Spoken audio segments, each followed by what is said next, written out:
Hello, it's Tuesday the 1st of July. We're already halfway through the year. That's a bit scary. And back with us tonight. I think, is it your third time tonight, Frank? This year? Oh, it's more like the 6th or 7th by now. Crikey. We have repeat offender Frank Buechsel, who works for VMware GSS. He's going to cover off some of the blueprint material for the VCP data center virtualization certification, mostly related to virtual machine management and performance, as I understand. So without any further ado, I'm going to hand over to Frank and let him carry on. As usual, if there are any questions, feel free to ask them via the vBrownbag hashtag or via the chat window. There are any other means you can find to get hold of us. Okay, Frank, over to you. Yep, thank you. So welcome to today's Brownbag, and yeah, as just said, we are going to look at virtual machine management, virtual machines in general, how you can monitor them, etc. So for those who are not regular attendees, most of the regulars should know me by now. My name is Frank Buechsel. I'm one of the escalation engineers here at VMware in the actual German support team. And I'm kind of a certification addict. I've done nearly all major VCAPs by now. Funnily enough, I haven't done the VCP-DCV yet. I still need to do that one. So what are we going to talk about today? It's virtual machine creation and deployment. I'll go into clones and templates a little bit. Actual virtual machine administration. Then we're gonna go over the performance part, especially with resource pools. I'm gonna scratch over backup and BC, so business continuity and disaster recovery. We are gonna talk about VM patching, performance troubleshooting, actual troubleshooting, not only configuration, and also a little bit about monitoring and the official resources you can use when you want to study for the actual VCP. And I hope I can get this done in 1 hour because it will include a lot of live labs. So let's directly jump into virtual machine creation and deployment. And the first thing you should actually know is what is a VM as a VCP, and that's basically just we are abstracting hardware from your actual computer and presenting software to emulate that hardware. With modern technology, the VM will then still be using the actual hardware in one way or the other. For example, CPU instructions are still run on the CPU actually, but they are filtered in a certain way by the kernel and the VM, so the VM monitor. You're still going to use the actual RAM, the underlying RAM. For disks, you are being presented a LAN or an NFS export. For NICs, you usually are getting either a virtualized NIC, which goes through the VM kernel and then out of the physical NIC, or with more modern technology, you can also just pass through the NIC to the VM directly. Same for SCSI controller, and mouse and keyboard are more or less virtualized. The blueprint actually wants you to remember the hardware limits. As far as I understood by talking to the certification team, we are trying to get away from the old mantra of needing to know every single configuration maximum or requirement, because usually as an admin, if you don't know them, you know that you can just look them up very quickly. As I haven't sat the exam, I can't tell if it's true for the VCP-DCV as well. But the 5.0 already followed that one and was, in that regard, way better than the 4.x VCP, for example. So This is just a short abstract about the virtual hardware version and on how much we actually pushed the limits. The best example would be the CPUs, for example. So in 3.5, you were allowed to use 4 virtual CPUs per VM as the maximum. Now it's up to 64. In 5.5, even with the lowest license, you can use 64 CPUs, except for the free license. So if you have an actual license and support subscription, you will be able to configure up to 64-way SMP on your virtual machines. In 5.1 and 5.0, you actually needed to be on Enterprise Plus to do that. Now you can use that on Essentials Plus, for example.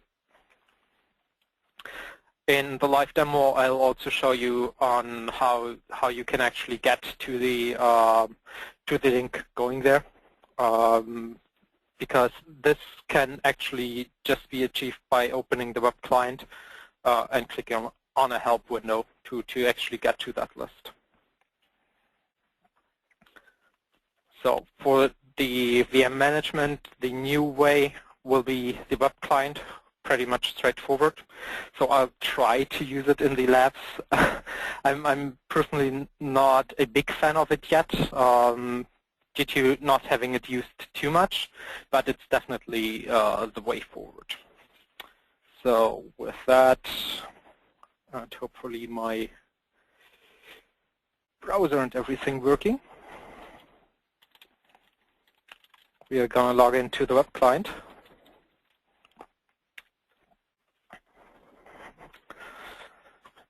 And for the VCP, you don't need to have deep knowledge of everything. The VCP is basically just broad knowledge, so you should know nearly every button you can click and what the button would do underneath, but you're not expected to design around those buttons or know anything really in-depth about those buttons yet. So what you usually would do as a first start is to actually create a VM.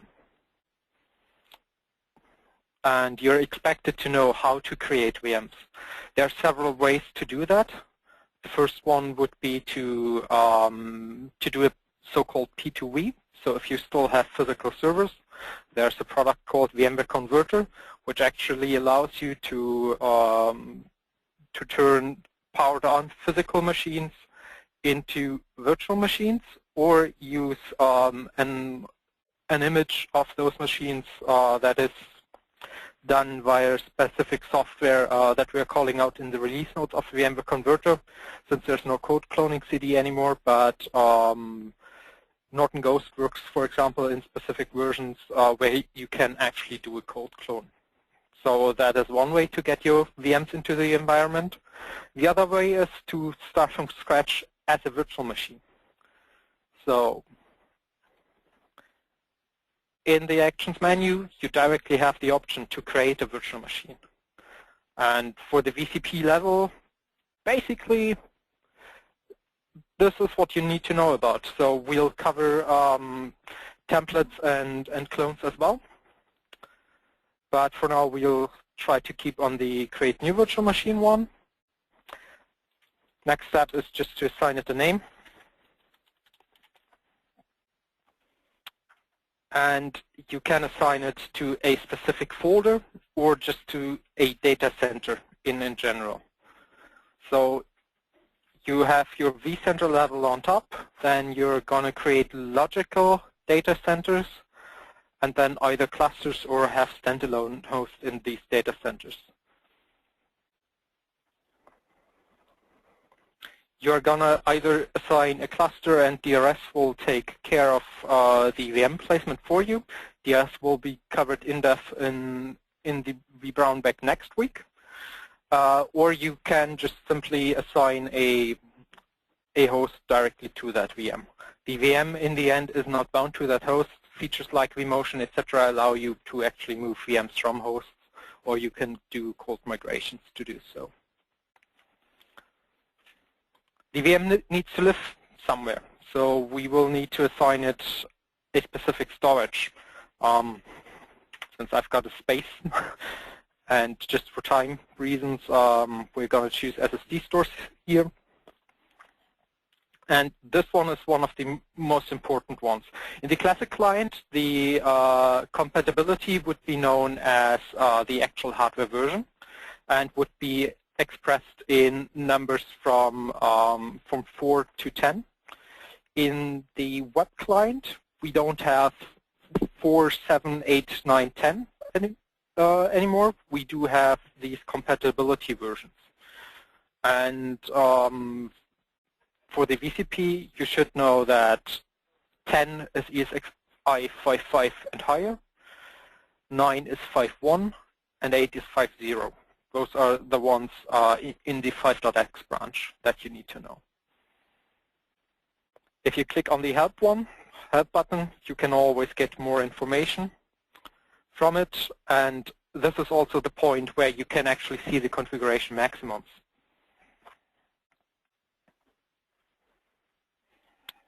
Since we want the latest and greatest, we'll choose 5.5 here. That does have a drawback though, which can be seen if we take the classic client. All new features since version 5.1 are only available in the actual web client. And since 5.5, you won't even be able to edit your VMs anymore. If you're using the classic client, you're really creating either a dependency on the web client to edit those VMs, on Workstation 10, because Workstation 10 can actually edit vCenter VMs, or to using scripting methods like PowerCLI, vCLI, or manually adding your VMX files if vCenter and the web client are not available anymore. The next step would be to choose a guest OS. You've got the choice from Windows, Linux, and other, and to choose for a specific flavor. This, under the hood, this will determine several settings for your VMs. First of all, it will determine which VMware tools ISO gets mounted when you want to install the tools automatically. So there are specific ISOs on the host itself. It would either mount the Windows version or one of the Linux versions once. It will also default the monitor mode of a virtual machine. That's something I can show you in the settings in just a second. So basically, we determine if it's better to run in hardware assist mode or into power virtualized mode on the host. Each operating system runs better in one or the other mode. For all modern operating systems, so 2008 and forward, going on there, it's usually hardware MMU. And in the last step, you can actually customize the hardware. And this is basically, you need to know everything what is in here by name and more or less what it does. So you might get questions on how do I actually change EFI and BIOS. You would do that under the boot options.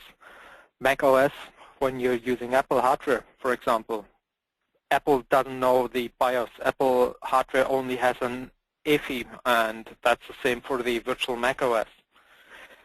Also, on modern systems, the CPU cycles are that fast that you usually just in the VM console can't hit F2 to go into the BIOS.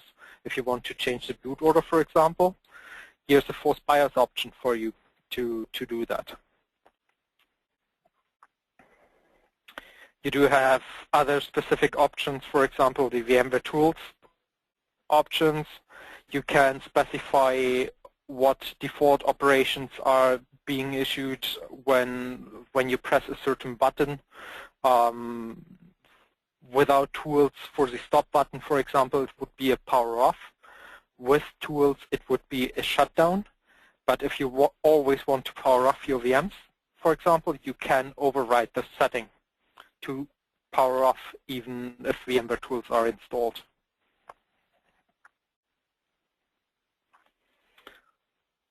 And you also have so-called advanced settings in here. To actually set those, the VM needs to be powered off. And you would normally not set them, only when they are actually needed. And the normal virtual machine management guide documentation calls out most of the settings. A lot of them are not really relevant for the VCP level. The statistics for debugging and statistics sometimes is useful if you have very high CPU usage, because what it does is actually it records the instruction pointers for the physical underlying CPU, and you can then just do a suspend from the VM, gather the live dump, and have a look at the debugger what's actually causing your CPU usage if you want to do that. You can also enable and disable logging, for example. For the virtual hardware, you're basically expected to know how you can edit the hardware to differentiate between hot plug and cold plug. And there the difference really is being one can be used while the VM is running, and otherwise it's called cold plug if the VM is actually offline. This is a feature that needs to be specifically enabled, and it's only supported on some operating systems, more likely modern ones. For the actual CPU count, in a virtual environment, it's different than in a physical environment. Throwing just hardware at a VM won't always solve performance issues. So it's usually best to start with very low hardware settings on the VM and work your way up, instead of this ran on 20 cores physical, so now it needs to run on 20 cores virtual. Because here we are actually sharing resources under the hood. If you're usually overcommitting your host, and your host CPU, in terms of CPU, is always overcommitted, as we can, as we can see here. See, for CPU, we can see that there are 443 worlds, so 443 actual user worlds are running on that host, and that host has 2 CPUs. So we are definitely overcommitted in CPU, just even without having any VM running on it, if we want to. So the more virtual machine CPUs you're putting on that as well, it might actually decrease your performance for interrupts and waiting on each other. There's also a hot plug for RAM that you can enable, and I don't have really wordy slides, so I'm going to explain this right now. For performance, you can set so-called shares, reservation, and limits. It is important to understand that reservations will grant the actual hardware from the host level to the VM. So if you're reserving 4 gigabytes of memory, the VM is granted that address space on the host directly. So 4 gigs of RAM are definitely reserved for that VM. A limit is always in place, so it should be set very, very carefully. Only if there is a vendor recommendation in most cases, because even if there's no resource contention, a limit will always be active. So no matter how much RAM my host has free, if I limit the VM to 1 gigabyte of memory or to 2000 megahertz of CPU, it can't take up more. It just won't, even if the host itself is just bored all the way through. Shares only come into play when there's actual contention. Otherwise, every VM gets what it requests, and when there's contention, shares basically act as a divider. They are not in absolutes but relatives, and for CPU and memory, they are adapted on the number of CPUs and memory actually assigned to the VM. There are some default values which are okay, so low is always 500, normal is 1000, and high is 2000, so it always doubles. And in a contention scenario, if you have a VM that has high shares and a VM that has low shares, the VM with high shares would get 4 times of the CPU amount on the physical host, on the underlying ESXi host to work with. For the hard disk, the actual you can also have shares. You can limit the IOPS. There's a new feature called virtual flash read cache that can only be used with compatibility 5.5 and later. And this basically allows you to have a read cache without using the swap cache that was there since version, I believe it was 5.0. So you now can have SSD space as a read-based cache, not as a write cache, and the host and VM don't need to be in a swapping state to actually use it. The major thing about disks that you will need to know is the actual disk provisioning method. You have 3 choices: thin provisioned, thick provisioned eager zeroed, and thick provisioned lazy zeroed. We'll talk about thick first. Thick actually means that all the space is taken on the array directly. So if we create a 40 gigabytes disk, it will use 40 gigabytes on the array side. From a VM perspective of view, if you're having array thin provisioning, it might look different, but that is a hardware vendor specific feature. The difference between lazy zeroed and eager zeroed is basically when creating a lazy zeroed thick provision disk, we will claim all space, but will not zero it out first, but only when we write it. If we are eager zeroed, we will actually write the zeros while creating the VMDK. Thin provisioned means that we are starting at 0 bytes and will increment the disk according to the blocks that we need in increments of 16 megabytes.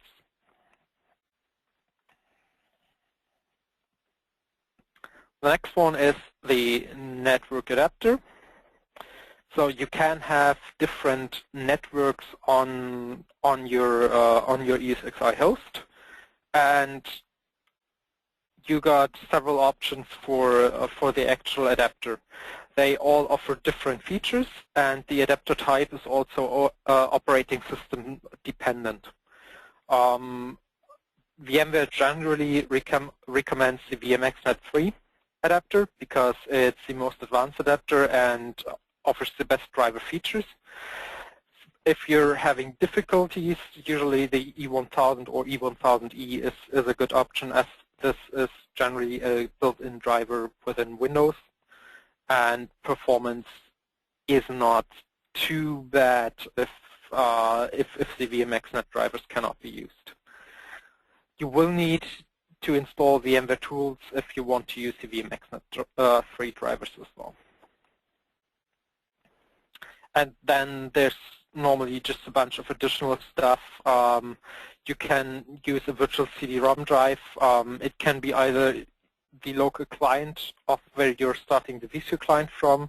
You can put a CD into the actual CD drive of the host if it has one, and I've never seen a customer actually do it. Or you can use the data store, an ISO file saved on the data store. It's the same for the floppy drive. Those are becoming really rare as well. And the SATA controller also is a new feature in 5.5. So with that, you can actually increase the amount of disks in total that you can add to the VMs. You can add a CD drive that's SATA now instead of IDE. You can also add other devices and new devices as well. So you might add a host USB device, for example, if you have any security dongles of legacy software. You can pass through actual PCI devices. In most cases, this would be actual network adapters, for example. You can use different SCSI controllers on a VM. If you have very disk I/O intensive operations, you can use different SCSI controllers. For the SCSI controller, you actually have several options.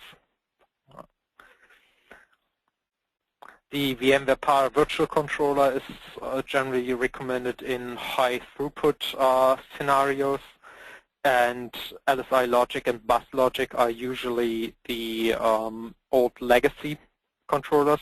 For example, Windows XP or Windows 2003 doesn't have an integrated LSI Logic SAS controller in the operating system. So what would happen is at installation time they would either not recognize the disk, or if you did a P2V, you would get a 7B BSOT, a blue screen of death, meaning we can't actually read the disk, and usually the solution is then to change the Bus Logic SCSI controller to the Bus Logic SCSI controller. That should basically pretty much cover the hardware part. So I'm gonna talk about clones and templates next. There's the browser. So if you already have an existing VM, you can simply clone it. And clone really means clone. So you can either clone it to a template or to a new virtual machine. So you would be taking the actual disk of that VM and duplicate it. Templates then can be used to have a standardized image, for example.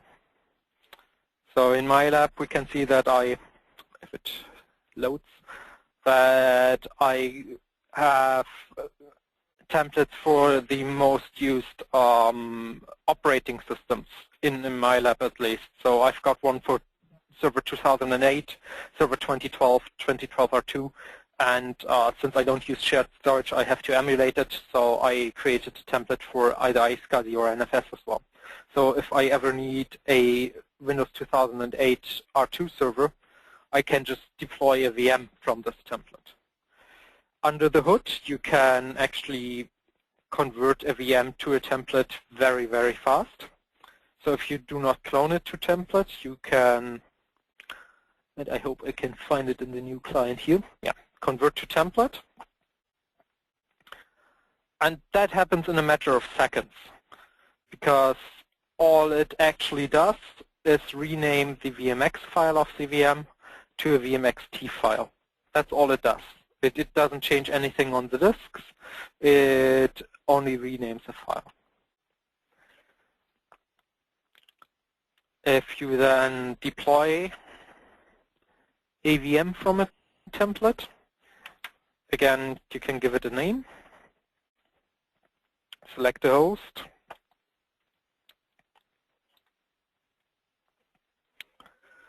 you need to provide storage for it, and then you have the option to actually customize the guest OS, so that not every OS is actually the same, so that it really is a template. And you can also try to customize the virtual hardware, which currently still is in an experimental state. If you have run through the customization wizard once, you in the end can also just save that customization as another template, or you can create a new specification. So you would be able to actually set rec name info for normal Windows. You will be able to set a computer name. You can also just use the wizard to apply a name. You can use the DNS name of the name of the virtual machine. You're able to provide a Windows license. You can set the admin password, time zone settings, and if needs be, even run customized scripts. You can configure network settings if you want to, and even join it to a domain. And that's basically everything from a VCP point of view, what you need to know about about clones and templates. From a practical troubleshooting point of view, the actual clone operation proves to be very useful in cases where you have a lot of snapshots on a VM and the snapshot consolidation constantly fails. As a cloning operation will automatically consolidate all snapshots. This is pretty much a last resort method to get rid of the snapshots as long as you still have the place on the data store. So that's one of the methods GSS is basically using as a last resort to get rid of snapshots that won't commit anymore.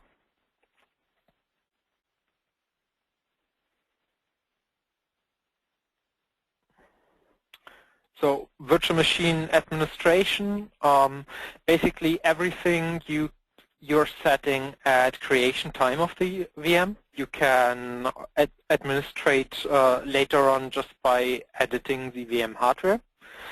So as this is basically the same, I won't show it again, but what I will show you are resource pools. And we already talked about shares, limits, reservations. The same concept that we have on the VM itself also does apply to a resource pool.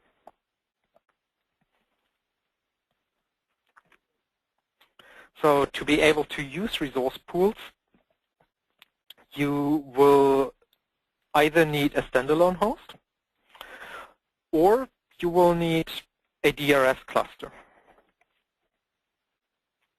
And right now, DRS is actually turned off.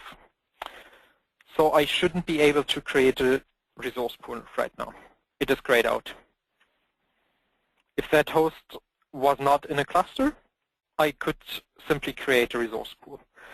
And from a vSphere management point of view, vApps, which basically are just VMs grouped together with additional dependencies and more options, are resource pools from the host point of view. So vApps are actually only existing for vCenter.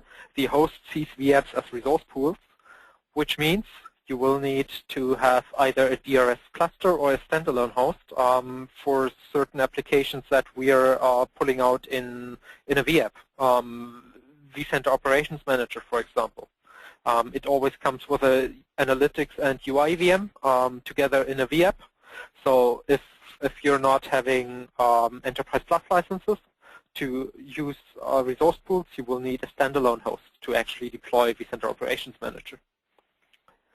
So let's quickly turn on DRS here in manual mode.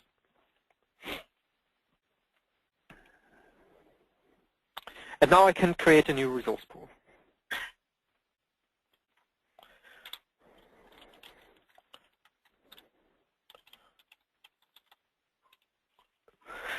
So again, the resource pool does have the concept of shares, reservations, and limits. And you will probably be asked about the tick box here, as it is directly in the blueprint. So what does the expendable for a resource pool mean? We can actually have different levels of resource pools. So I can have one parent resource pool. And in that resource pool, I can create child resource pools.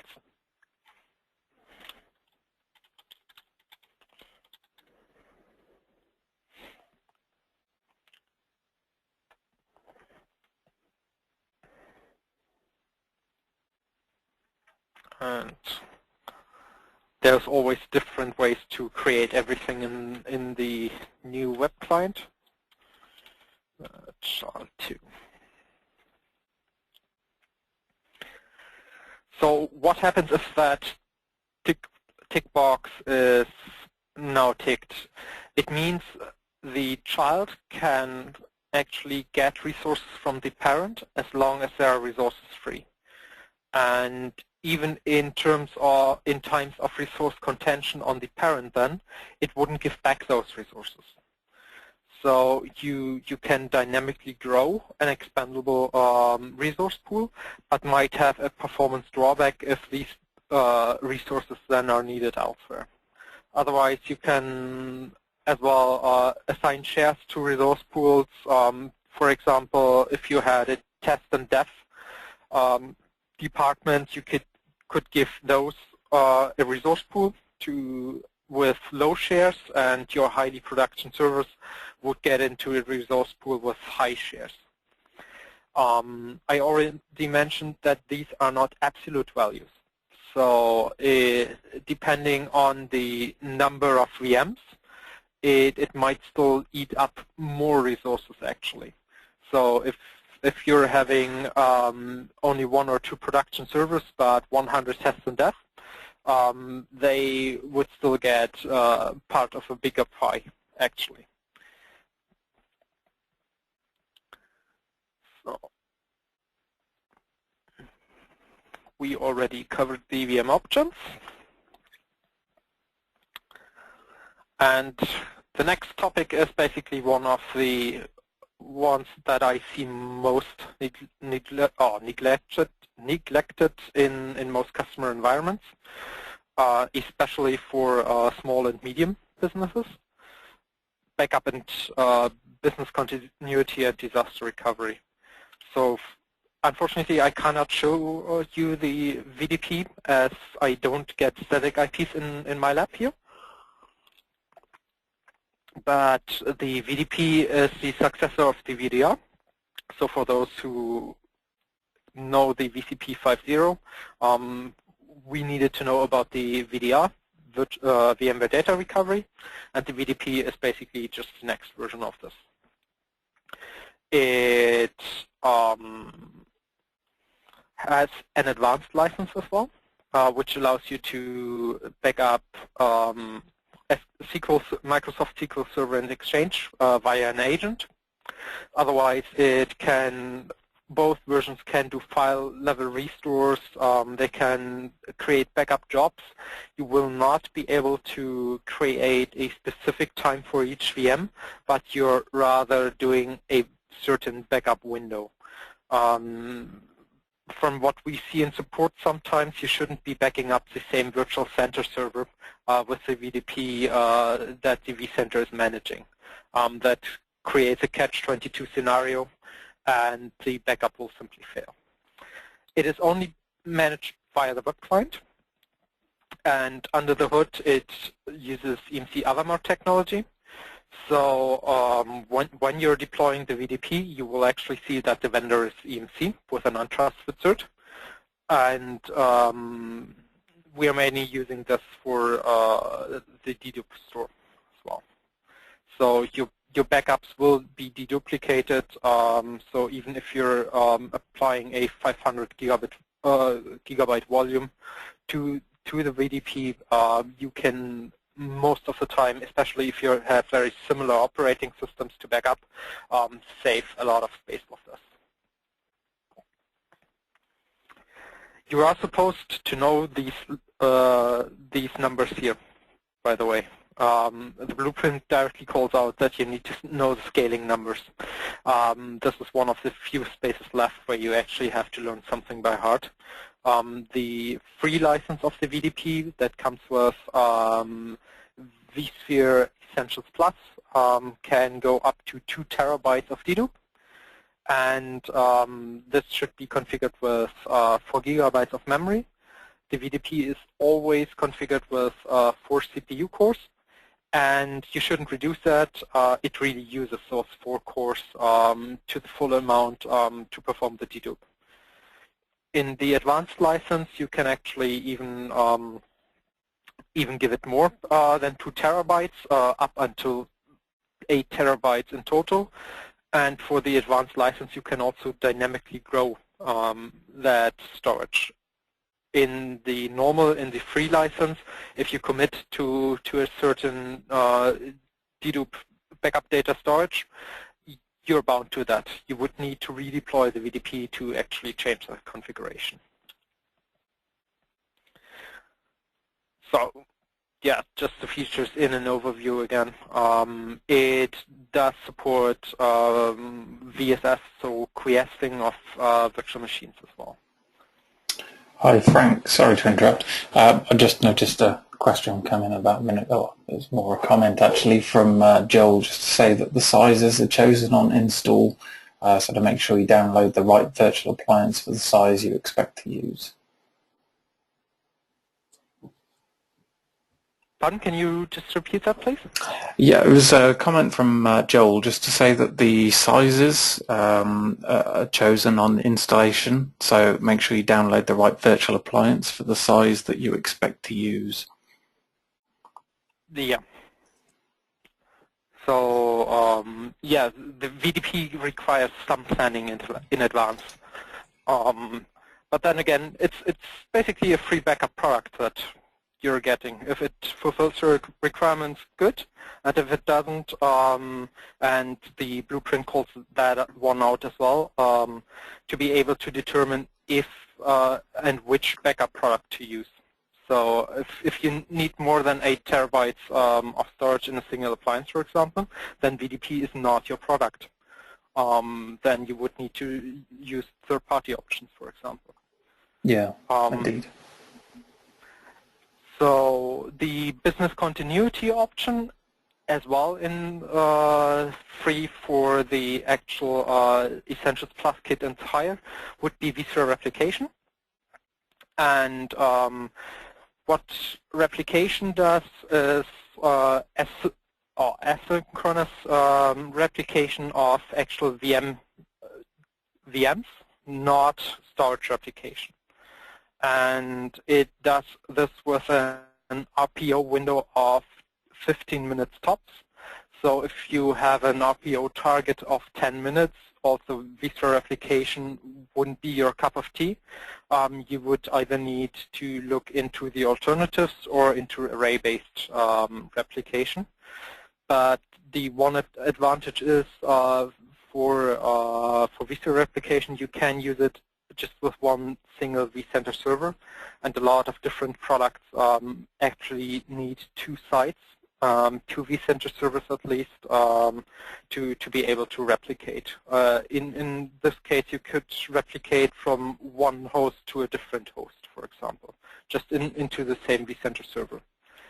It can, of course, also do across vCenter servers as well. And I can show a short example of that one as well, as you're needed to know on how to kick off the actual process. So once you've deployed vSphere replication, it will become available as a plugin in the web client only, except if you're using Site Recovery Manager on top of it, then you can also configure it in the old C# client. But in the web client, you basically marry the vSphere replication server with the vCenter server during deployment. And you can also monitor the replication tasks in here. So we can see I configured an RPO of 15 minutes. The last sync lasted 19 seconds, and it actually synced 3 minutes ago. So how would you configure it on a VM? It's pretty simple. Wrong menu.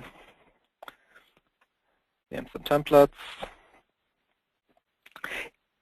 vSphere replication will basically only work on powered on VMs. So you should take a running VM, and in the all vSphere replication actions, it is simply a click of a button. So if you have more than one vSphere replication server, you can choose the target site. Since I don't have a second vCenter server, we'll replicate to a specific host. You then choose the storage to replicate to. You also have the option of quiescing for Windows VMs, if you want to do that, and then you can set your RPO. Again, this only gets down until 15 minutes, and the actual RTO is vastly improved. So the time you need to then power it on is down to a few seconds, essentially.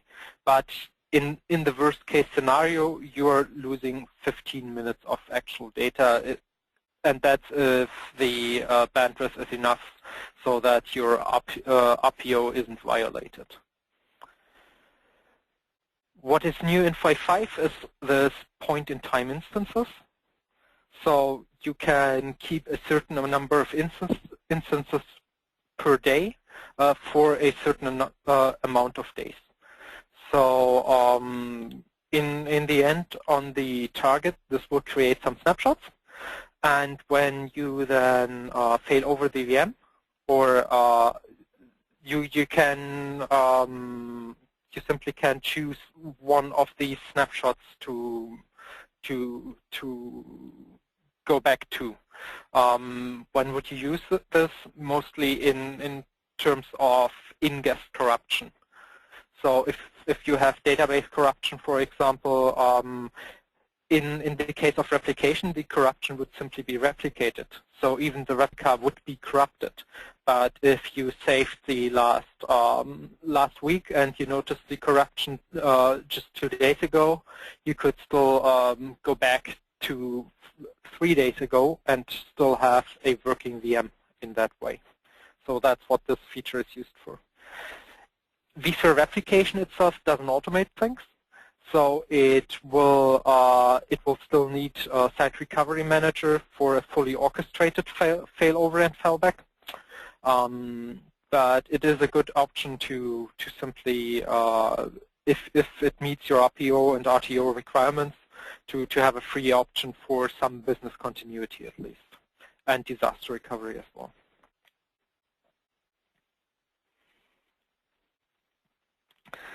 Patching VMs. VMware got rid of the Shavlik extension to Update Manager, so in-guest patches are real in-guest patches now. You would need to use either Windows Update, your normal Linux repositories, or third-party patching software. What you can do with Update Manager, though, is to have 2 baselines for the VMware tools to match the host version. With each host build, VMware usually also releases a new version of the tools, and the tools include improved performance on the VM console. They include better drivers like the VMXNet 3 and the Power Virtual driver. And the second baseline you can attach is the VM hardware upgrade. So if you are coming from an older environment, then you would usually come with hardware version 4 or hardware version 7. And the actual hardware version can boost the performance of a VM quite a bit. So it would also be possible to simply orchestrate updates using Update Manager to update the hardware version.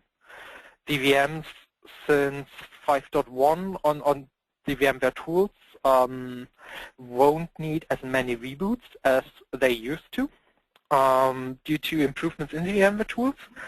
If they are still updating kernel components, primary example being the network driver, even in 5.5 they will still need a reboot.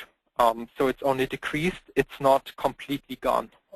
That was misunderstood by a couple of people already. It's the same for the hardware version. You will need downtime and a reboot to actually upgrade the hardware version. This is not an operation that can be done on the fly.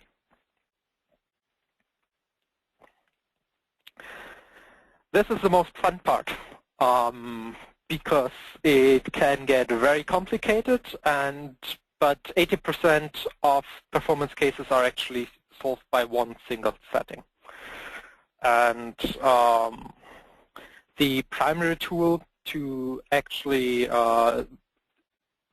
look at VM performance or the actual host performance, as can be read here, is ESXtop.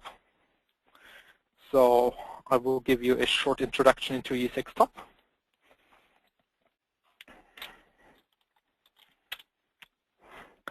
And this is it. It has different counters for specific food, so-called food groups. So we can monitor CPU usage, memory usage. We can use look at disk latency, HBA latency, and the network. If you're pressing the H key, H for hotel, you're getting the help window, and this will basically show you the switches you can use to move to the different panes. And this is the one single setting that usually solves nearly all performance cases. It's the power saving settings of the host. So if your host is set to a balance type and not to OS control, so if your BIOS is actually controlling power saving, the BIOS is usually not fast enough to do the switches between the different sleep states of the host. So here we can see in P4 state, my host would use 1,400 megahertz instead of the 3,500 each core has. That's basically a performance loss by over 50%. So if the BIOS is not able to react to actual needed spikes fast enough, you would be cutting down your performance by 50% for specific workloads. So just enabling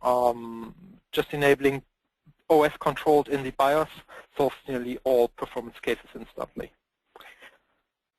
The next thing that has become rare lately is actual limits on the VMs. We still see them though, and if you in most panes, if you press Shift and V, you will only see the VMs. And for CPU, there's a counter MLMTD, that is the amount limited that the VM could run, but was limited. Some other different counters would be the used and run counter. With that, you can actually see how much CPU your VM is actually eating up. With used, it is scaled to the nominal frequency of the CPU. You can see VM weight, percent VM weight. If that counter is really, really high, the VM is actually waiting on either network or disk in most times. Ready is usually a good indicator for overcommitment. It is the amount of time a VM was ready to run but couldn't be scheduled. The actual CPU scheduler allows a certain amount of ready time on NUMA nodes. So most modern CPUs are NUMA capable. So they have certain RAM banks assigned to specific CPU sockets. And they try to keep the amount of memory local to a certain socket. So instead of scheduling a VM on a free socket, if the memory of that VM is local to one socket, it usually still is a performance improvement to just wait a couple of milliseconds or nanoseconds and schedule it on the correct CPU instead of incurring a memory transfer. And since I talked about the number of CPUs, the co-stop value, for example, would be the amount of time the VM is waiting internally on a second or a different CPU. You should note that these values are actually added up over everything in the VM. So if we extend the world ID, which you can do with pressing E and using the GID, you will see all the CPUs. For example, in my it was the NFS VM, I only have one vCPU. If I had two vCPUs and the co-stop value would be very high, I should probably even reduce the amount of CPUs, because one CPU is just waiting for the other CPU to actually finish tasks. The M page gets you to the memory pane, and for the host, this is usually the first thing you would need to look at. What's the amount of swap, of current swap, what's the amount of zipping, and ballooning. You need to know these memory reclamation techniques. They will only occur in times of pressure, and usually that's when the host goes from the high state to the low state or the hard state, meaning when we are actually hitting the min-free value. So the host wants, my host for example with 32 gigabytes of memory, wants 935 megabytes of memory for itself to run okay. If the VMs and user worlds would use more memory than the min-free value has, plus some overhead, the host would start ballooning. So the ballooning driver within the VM would be used to reclaim memory. So again, here, if you're seeing swapping, you would basically look at the memory allocation. And the first thing you look is for Amax, it is the limit. With U or with D, you can have a look at the storage stats. And basically, the counters to look out for here are those 4 counters, G averages. The D average is the device average, so from the actual storage array. K average is the kernel average on how much time we are spending in the kernel to actually send out the I/O. G average is the guest average, so this is usually the I/O latency you're seeing within the guest. So from end to end, from guest to array and back. And the Q average is the average amount of time spent in the queue, in the actual storage processor queue. So if this one is pretty high, you've probably either misconfigured the queues or overloaded your array. And network basically has an overview of the amount and dropped packets on incoming and transmitted. Another different tool that most people don't know, which is really, really cool in performance troubleshooting, is memstats. Memstats basically allows you to have a peek on different counters on the host. So for example, since reboot, we could see that the number of times I overcommitted my memory was actually 2, because I ran into the soft state 2 times. So I forced my host to actually balloon twice since I last rebooted it.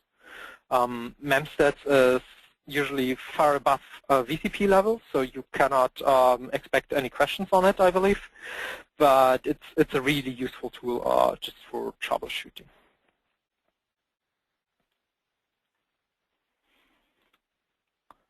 So what would you use to actually monitor your VMs then?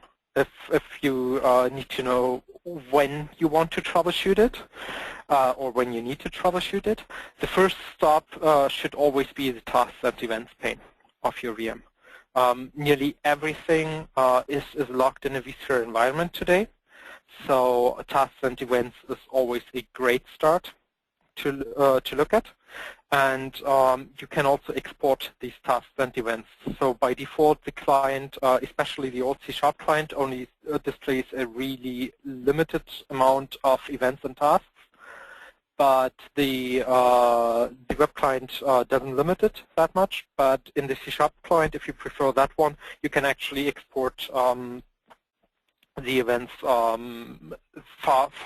more back if you need them.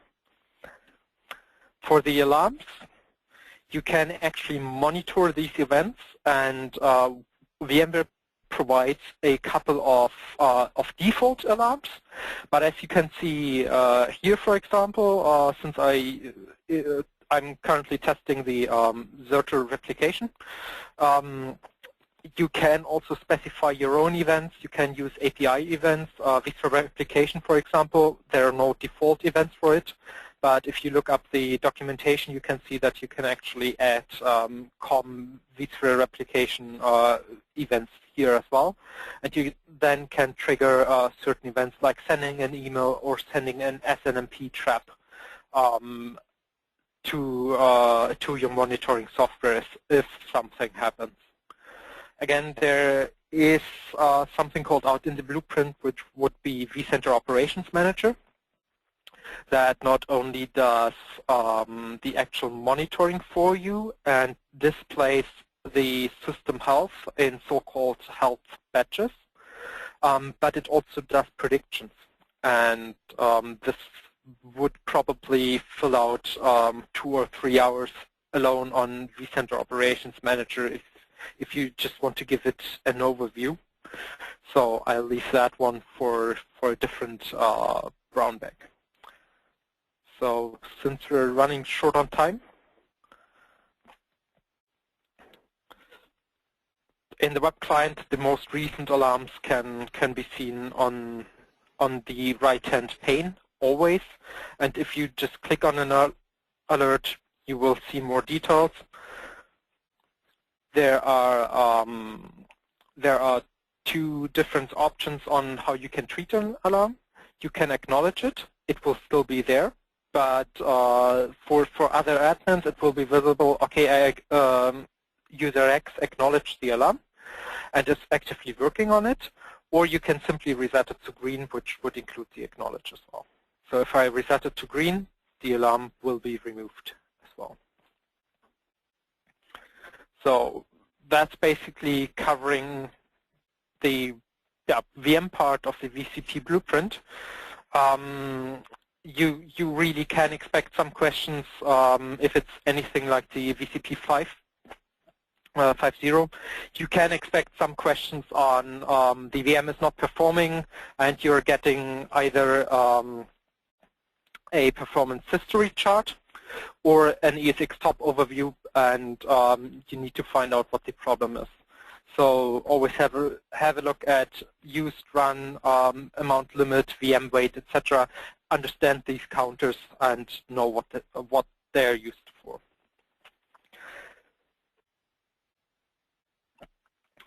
So for actual study resources, there is a book from the VMware Press that will basically guide you through the whole blueprint. If you don't want to spend money and just want to use the free resources, you can find a lot on the internet for privately written study guides. And just from experience, the guides of the actual VMware documentation, since it's a lot to read, these 4 guides would be my personal recommendation on what not just to read over, but to really understand, to have an easy time in the VCP. So with that, I would basically be done. And if there are any questions, I'd be very happy to answer them. Excellent, Frank. I've not seen any questions come in yet. I think you probably covered it very well. Everyone's gone quiet. Oh, hang on. There we go. Hopefully we've got one. Oh, rubbish. Sorry, we did have a question. I just clicked on the wrong button. Hang on a second. Let me just unmute Anthony. I think he wants to ask a question. Anthony, yeah, if you've got a question, please feel free to chime in and ask it if you've got a microphone plugged in.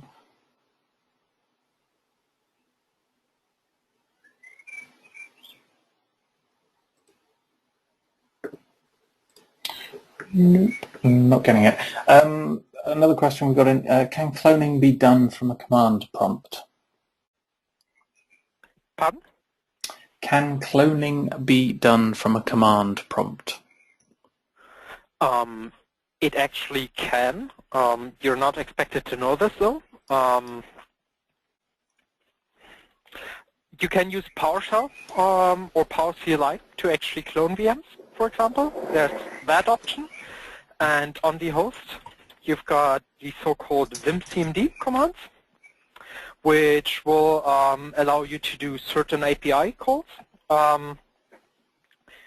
Just budging there for a second because this is really cool if you don't have the license for host profiles.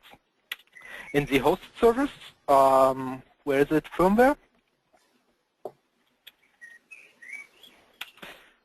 You can actually back up the complete host configuration and to a file to replay later. So for people not having host profiles, this is a good option to back up the hosts. And in the VM SVC tree, you are getting everything you can basically do with the VM. So let's see, do we have a convert to template? Do we have something in here? No, it doesn't look like it. So it would here be PowerCLI or VMKFS tools to actually clone it. So VMKFS tools is another command line tool. And I'm not doing this on a day-to-day basis, so excuse me if I have to. I think with VMKFS tools, it's more focused around the VMDKs than it is around an actual VM itself. So you could clone the disk and then use the disk to attach you to could another clone the disk and then just create a VMX file. So basically, the if we are having a look at one VM, we would see the log file of the VM, we would see the disks, and the VMX file basically is the configuration file. So this one includes the whole configuration, and what a clone is, it does a copy of the VMX file, it edits the parameters.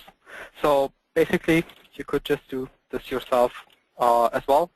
The only thing is, since you won't know the UUIDs, it'll just pop the question once you register that VM to vCenter if you have moved or copied the VM. So for the command line, a clone basically is a vCenter operation. So yeah, that makes sense that the host doesn't have anything for it. API calls through vCenter, so PowerShell should still work though. And if you have questions about PowerShell, VMware communities and Luke Jenkins will probably answer them within 2 minutes. He's got a pretty good track record at doing that. Yep. Another question has come in about what the difference is between VMDK files and the flat VMDK files. Mm-hmm. So if we have a look at it again, yeah, bad example because I'm using link clones. Let me just switch. Nope. There it is. There's the actual base. So each disk is comprised of actually 2 files. It is the VMDK file and the flat or the data file in case of snapshots. In the data store browser, you will not be able to see both of them. They are merged together into one single file on the data store browser. Where is that VM? There.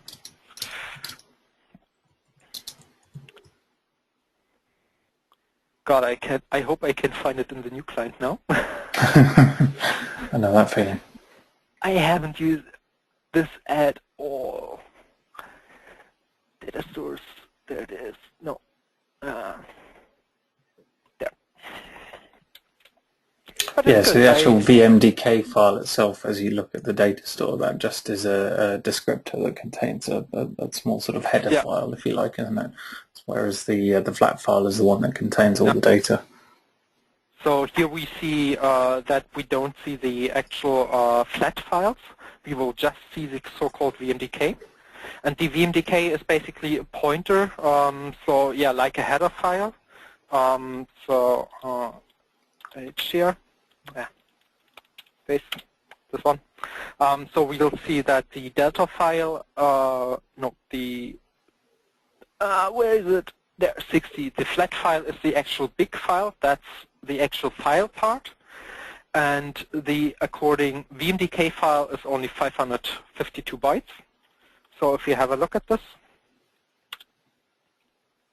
we can see that this only contains the actual extend option, which would be the flat file. So which actual flat file to look at, and a little bit this geometry for it. So it's a descriptor for that actual raw data file. In case of a snapshot, where's the VMDK? This would also point at the actual parent file of that snapshot and would have a parent CID in there. And with that, the actual snapshot chain is then displayed in the vSphere client.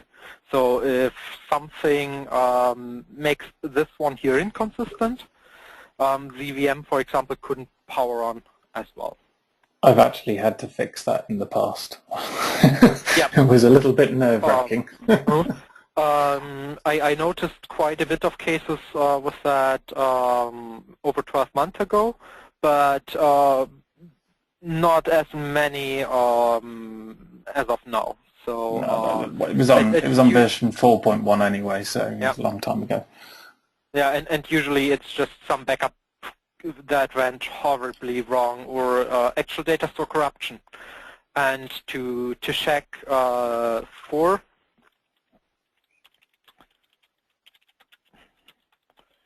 anything in regards with snapshots or with virtual disks, the log would be the VM kernel log to look at. And apparently I've got a driver issue, which is huge, yeah. So, but if you have any issues accessing VMDK files or anything, that one would be logged into the VM kernel log. So always a good start point to start looking.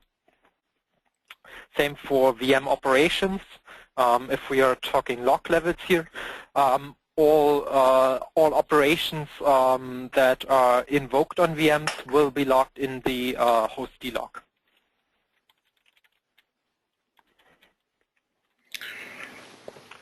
Slightly, I wouldn't say it's an off-topic question, but would you've been asked if there's a recommendation for the best backup solution for VMs for an SME?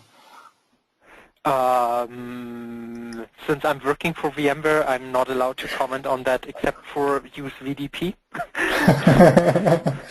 Indeed. Well, I don't work for VMware, so yeah, maybe I can chime in there. I mean, there are quite a lot of vendors out there. I mean, I think it does depend really what fits in with your existing processes, if you have any at all. Then yeah, there are quite a few out there. Unitrends, PhD, or I think they're the same people nowadays, have a good product. A lot of people swear by Veeam, and a bit like Marmite, a lot of people don't like them. It's one of these things. It's probably worth getting hold of a trial of all of these products and giving them a try out and see which one works best in your particular environment, to be honest. Pricing wise, I couldn't comment. I have no idea how much they cost half the time.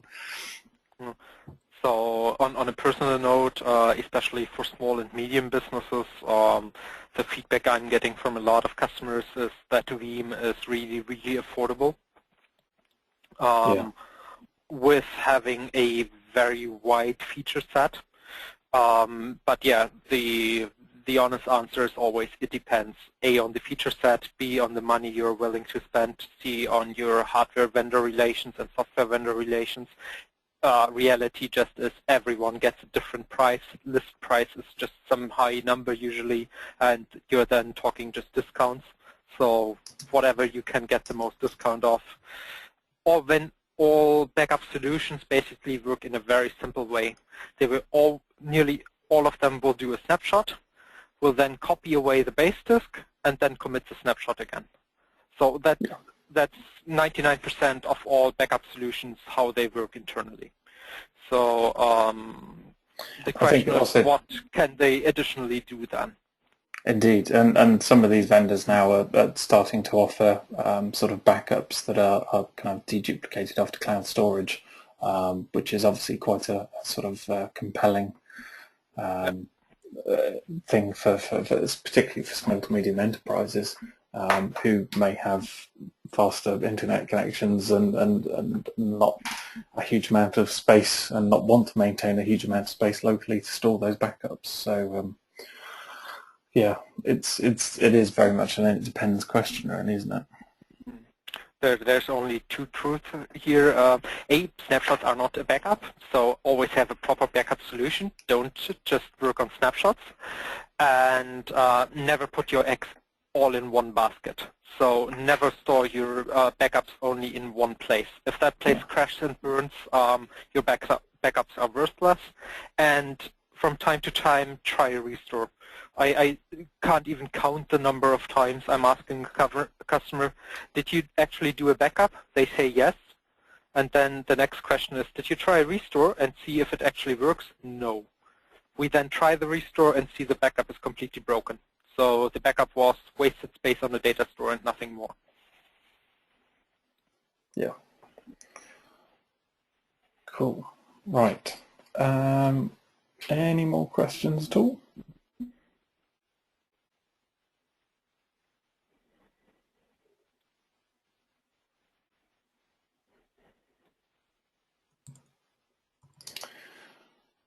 Right. I would probably suggest that, yeah, we'll probably call it a night there. Thank you very much indeed, Frank, for once again you're welcome. Providing us with a lot of useful information. And we look forward to having you on again. Yeah, thank you. And have a nice evening. Okay. Thanks a lot then, Frank. Cheers.